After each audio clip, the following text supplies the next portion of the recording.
Nagre-ready po kami para sa panibagong order. Papahibasan namin itong isang pitak ng fish pan.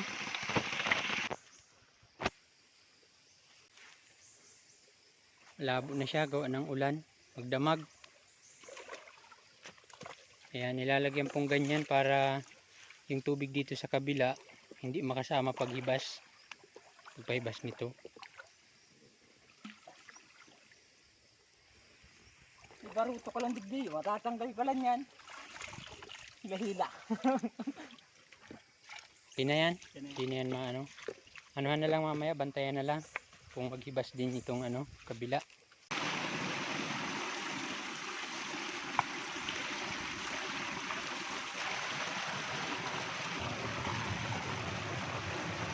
Na. Ayan na yung Paisip talaga pala yun. Ha? Ayan, paisip ko. Ayan, medyo mahina na yung tubig.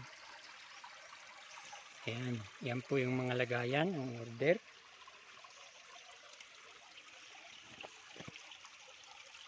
Yan, gumagalaw na yung mga isda.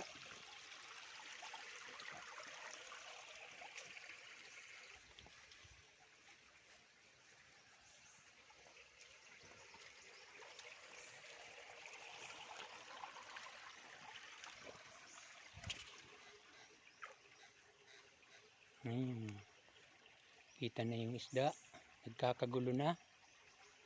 Nakakaramdam na sila ng panganib. Tagilid na kung maglangoy, oh, nakatagilid na siya. Nakatagilid na, ayan oh. Oh, tagilid siya oh. Oh, ayan. Ayan, katagilid na oh. Ay, umuulan na naman. Mamaya po bibidyo ko yung paghuli. Ayan, medyo mababaw na yung tubig.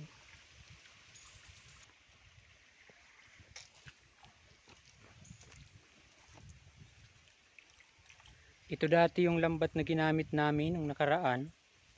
Kaso yung ibang isda nabubugbog, lalo yung maliliit. Kasi pagka nabuo na dyan, naganggaralaw sila. Nabubugbog yung maliliit. Minsan nagkakaroon ng sugat. Pagbahog dito sa tapat, tinaas siya. So mayroong mga nahuli kahit maliliit, malalaki, magkakasama sila. Ay nahirapan maghuli kami kasi ang gagalaw.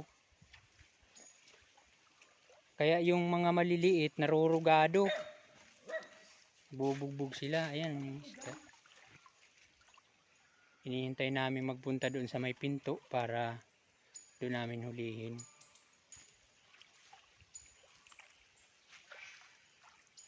Ayun Romo, malaki oh, di na makagalaw. Ay, nakaalis pa. Dapat makababa sila lahat dyan sa baba para doon hulihin. Pinapababa namin lahat. Suggestion ko po pala sa ibang may mga fish pond. Pagka ininit nyo pala paghuli nung isda nyo, yung mga maliliit na nahuhuli, nabubugbog sila. Minsan kinabukasan mayroong patay. O yung mga natira namang maliliit na minsan may sugat. Tulad ngayon may nahuli kaming may mga sugat dahil yun dun sa nakakalabas sa drum yung iba. Dahil dun sa paghuli namin nga nung nakaraan na nilambat namin, nagkakaroon ng sugat dahil sabay-sabay silang naggagalaw o nakabuka pa yung tinik nila. Kaya ayan ang nangyayari. Kaya suggestion ko na lang, papahibasan nyo na lang yung fish pan para pumili, tapos may nakaabang ng net. Tapos diretso sa drum or sa box, doon pipiliin.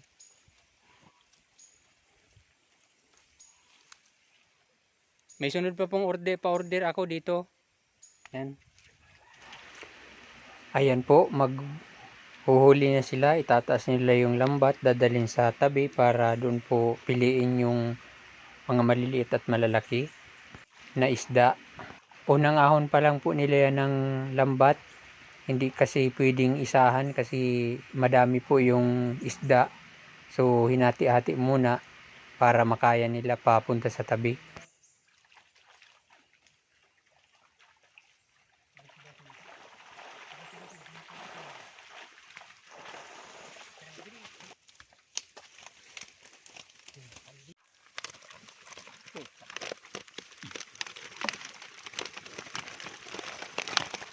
Yan. Aci, lumayas-layas ka dyan, Aci, ha? Mm.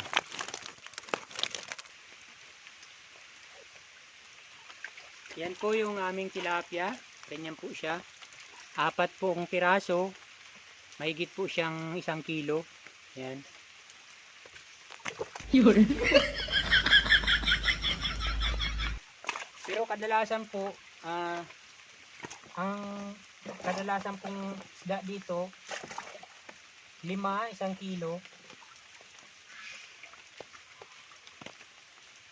Kadalasan po ganito po yung karamihan.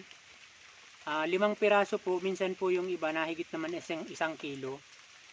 Ayan. Nahigit pong 1 kilo ang 5 piraso niyan. Minsan po 5, isaktong 1 kilo.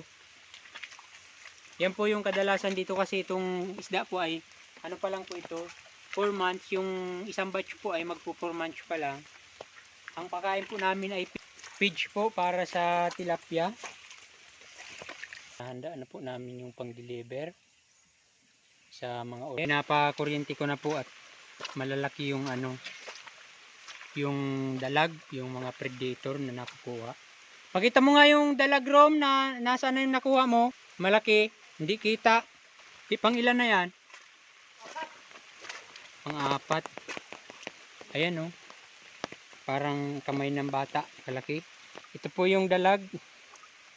Ganyan kalaki oh. Yan yung dalag. Hugasan ko nga para makita.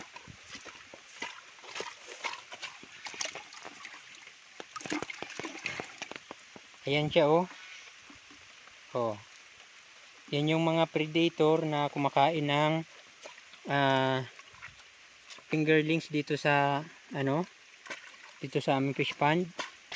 Meron pa po palang ano, next batch. Tilapia.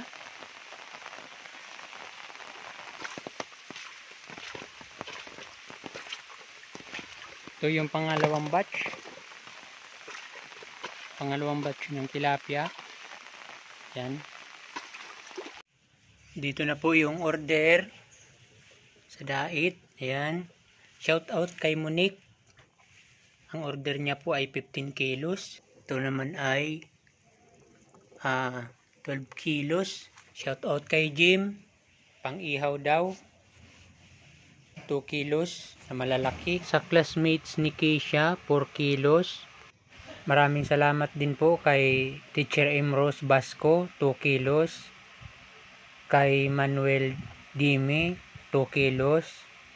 Kay Mike Ferrer, 2 kilos. 3 kilos kay Minchi Tayamora.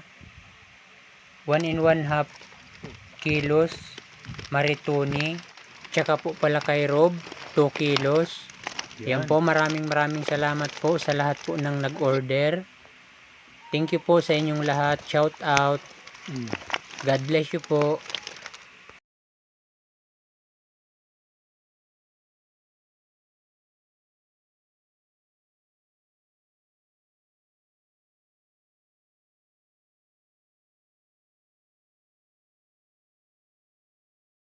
At salamat din po sa lahat po ng nanood ng aking video. Thank you.